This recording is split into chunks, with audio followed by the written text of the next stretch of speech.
Yo, what's up mga custom? Another project na naman pala tayo sa mga naghahanap ng mabilisang custom uniform, no? T-shirt.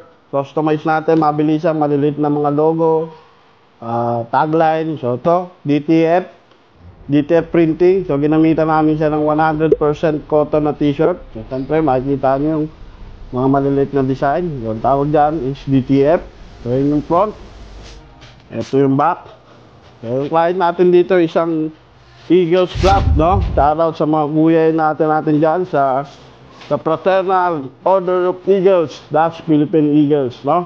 Pag kailangan nyo ng mga ganito, t-shirt, family reunion t-shirt, yon, PM nyo lang sa aming page, Custom Republic, no? Salamat din sa mga client namin lagi nagtitiwala. Siyempre, kita-kits tayo lagi. Peace!